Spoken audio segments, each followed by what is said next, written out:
আসসালামু আলাইকুম ব্রাদারান ইসলাম। আজকে আলোচনা করছি আমাদের নবীজি সাল্লাল্লাহু আলাইহি সাল্লামের সামাজিক সংস্কার এবং অর্থনৈতিক সংস্কার সম্পর্কে। পাপে ভরা আরবের সমাজে কয়েকটি বিধি ব্যবস্থাকে নবীজি সাল্লাল্লাহু আলাইহি সাল্লাম হারাম বলে ঘোষণা করেছিলেন। হারাম করে দিলেন মদ্যপান, হারাম করে দিলেন জুয়া খেলা, হারাম করে দিলেন বহুবিবাহ, হারাম করে দিলেন ব্যভিচার জেনাকে। এর ফলে সমাজ হলো সুন্দর, সমুজ্জ্বল। মানুষে মানুষের সমান অধিকার প্রতিষ্ঠা করলেন, সাম্যের অধিকার দিলেন। তিনি ঘোষণা করলেন সকল মানুষ সমান। মানুষের মধ্যে সেই ব্যক্তি শ্রেষ্ঠ যিনি আল্লাহর প্রতি অনুগত এবং মানুষের সর্বাধিক কল্যাণকামী। হযরত মুহাম্মদ মুস্তাফা সাল্লাল্লাহু আলাইহি সাল্লামের শিক্ষা ও আদর্শের প্রভাবে অল্পকালের মধ্যে আরবে অসাম্য দূরীভূত হল।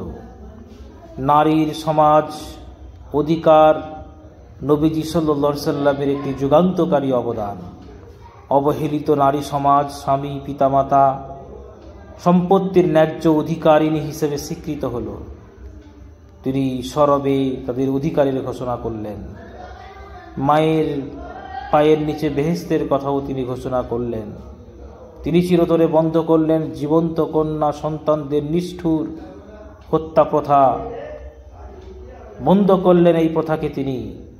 পুরুষের সঙ্গে সমমর্যাদায় প্রতিষ্ঠিত হল উপেক্ষিত নারী সমাজ। নবীজি সাল্লাল্লাহু আলাইহি সাল্লামের অর্থনৈতিক সংস্কারের ক্ষেত্রে আমরা দেখতে পাই প্রাক ইসলামী যুগে আরব দেশে কোনো সুনির্দিষ্ট অর্থনৈতিক ব্যবস্থা ছিল না। সমাজে সুদের ব্যবসা প্রচলিত ছিল। হযরত মুহাম্মদ সাল্লাল্লাহু আলাইহি সাল্লাম ছিলেন একজন শ্রেষ্ঠ সমাজ সাম্যবাদী।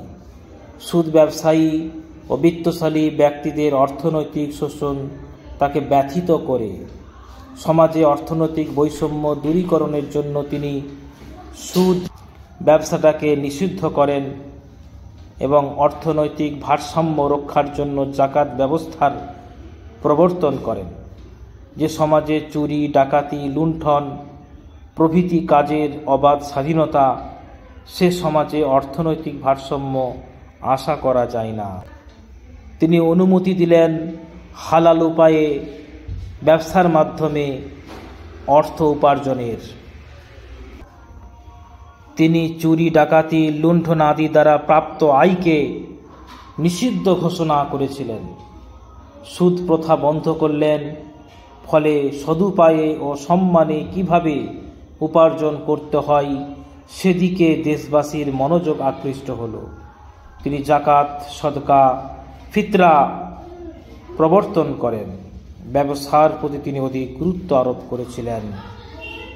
ওয়াখিরু দাওয়ানা আলহামদুলিল্লাহি রাব্বিল আলামিন। আসসালামু আলাইকুম ওয়া রাহমাতুল্লাহি ওয়া বারাকাতুহু।